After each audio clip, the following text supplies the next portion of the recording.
Good morning बच्चों।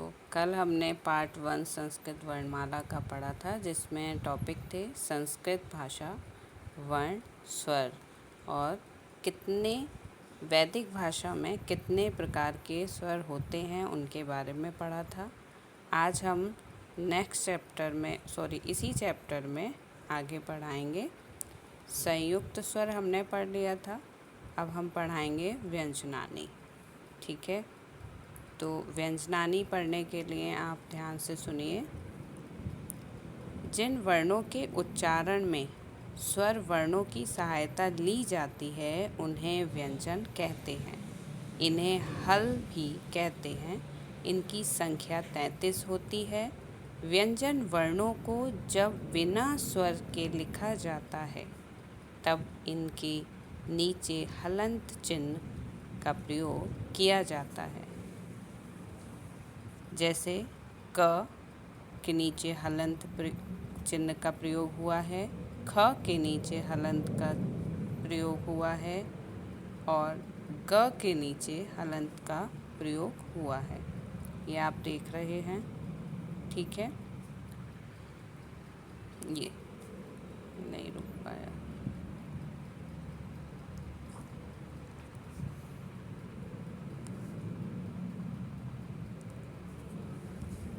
ये देखिए, ये का के नीचे जो एक तिरछी रेखा बनी है, ये हमारा हलंत का एक चिन्ह होता है, जो क ख ग घ ड़ के नीचे बनाया गया। व्यंजन वर्ण 3 प्रकार के होते हैं: स्पर्श व्यंजन, अंतःस्वस्थ व्यंजन एवं ऊष्म व्यंजन। ठीक है, अब हम पढ़ेंगे व्यंजनानी। इसमें भी इन तीनों के बारे में बताया गया है। सबसे पहला है स्पर्श व्यंजनानी। इसमें क से म तक बताया जाता है। दूसरा है अंतःस्थ व्यंजनानी। इसमें य र ल व ये 4 अक्षर आते हैं। एंड ऊष्म व्यंजनानी तीसरे नंबर पर आता है, जिसमें श, स, स, ह ये 4 वर्ण दिए गए हैं। स्पर्श व्यंजनानी क्या होता है, इसके बारे में देखेंगे। स्पर्श व्यंजनों को 5 वर्गों में विभाजित किया गया है। प्रत्येक वर्ग में 5 व्यंजन होते हैं। देखिए, इसमें इन्होंने बताया है कि प्रत्येक वर्ग में 5 व्यंजन होते हैं और ये वर्ग जो है पहले ही अक्षर से बनाया हुआ होता है। इस वर्ग का जो नाम है पहले ही अक्षर में देते हैं। ठीक है, सबसे पहला इन्होंने क वर्ग लिया है, जिसमें क ख ग घ ड़ दिया है। ठीक है, और इनकी सभी के नीचे हलंत चिन्ह का प्रयोग किया गया है। तो इसी तरह से आगे देखते जाएंगे। इस प्रकार इनकी कुल संख्या 25 है। प्रत्येक वर्ग का नाम उसके प्रथम वर्ण के नाम पर ही रखा गया है। ठीक है, दूसरा है च वर्ग। च वर्ग में सबसे पहला च, फिर छ, फिर ज, फिर झ, फिर उआ होता है। ट वर्ग में ट, ठ, ड, ढ, ण ये वर्ग में आते हैं, जिसका नाम ट वर्ग होता है।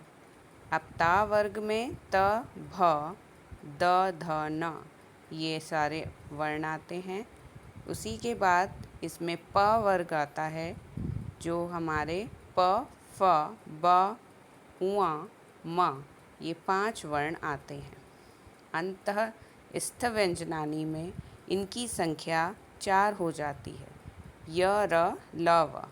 ऊष्म व्यंजनानी में इनकी संख्या भी 4 होती है, श, स, स, ह। अयोगवाह।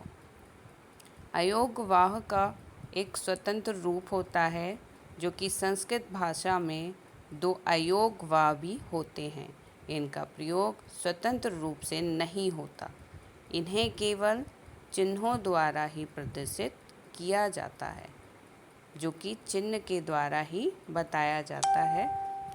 देखिए, जैसे अनुस्वार ये और है। अनुस्वार में पंकज संकल्प लिखा हुआ है।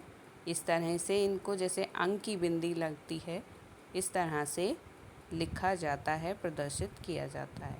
दूसरा है विसर्ग। विसर्ग हमेशा हम जैसे कि अंगा खाली लिखते हैं, उसमें 2 बिंदी लगाते हैं, उसको हम विसर्ग बोलते हैं। इसी तरह से यहाँ पर पुनः और प्रातः लिखा गया है।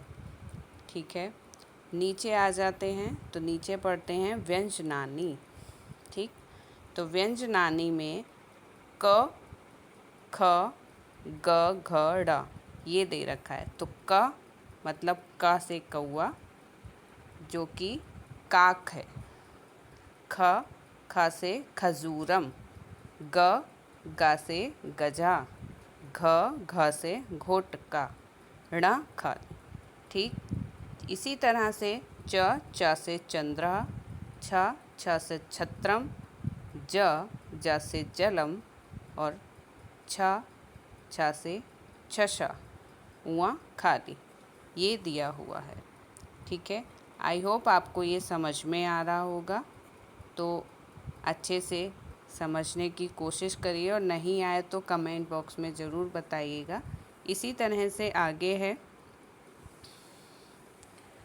ट टोपिका। ठ ठक्कार। ढ डमरूह। ढ ढोलह। ण खाली। त तरुह। थ थलम। द दुग्धम। ध धनुः। न नौकः नौका। प पर्वतः। फ फलम। ब बकः। भ भल्लुकः। म मयूरः। य यानम। र रज्जुः। ल लेखनी। ब वाटिका। श शुका। स षट्पदः। स सर्पः। ह हंसः। ये सभी इस तरह से पूरी वर्णमाला के द्वारा आपको सिखाया गया है। इसमें कुछ स्मरणीय दिखाया गया है जो कि आपको हमेशा याद रखना होगा। कुछ चीज़ें ज़रूरी हैं, जैसे कि पहले नंबर पर है वर्णों के क्रमबद्ध एवं व्यवस्थित समूह को वर्णमाला कहते हैं। दूसरा है वर्णों के 2 प्रकार होते हैं, पहला स्वर और व्यंजन। तीसरा है स्वरों का उच्चारण स्वतंत्र रूप से होता है, जबकि व्यंजनों के जो उच्चारण के लिए स्वरों की सहायता लेनी पड़ती है। ठीक है, फिर है स्वरों की संख्या 13 तथा व्यंजनों की संख्या 33 होती है। वर्णमाला में कुल 46 वर्ण होते हैं। व्यंजन वर्ण जब स्वर रहित होते हैं तब उनके नीचे हलंत चिन्ह लगाया जाता है, जो कि हमने पहले बताया था। अयोग वह 2 प्रकार के होते हैं, अनुस्वार और विसर्ग। ठीक है, अब ये सब आपको समझ में आ गया होगा। अब आप देखिए कि शब्द अर्थ हम संस्कृत भाषा में किस तरह से हिंदी से संस्कृत में कैसे सीखते हैं। इसमें इंग्लिश भी बताई हुई है कि आप इंग्लिश में जो बोलते हैं उनको किस तरह से करते हैं। सबसे पहले इन्होंने दिया है घोड़ा। तो घोड़े को हम संस्कृत भाषा में अश्व बोलते हैं और इंग्लिश में बोलते हैं हॉर्स।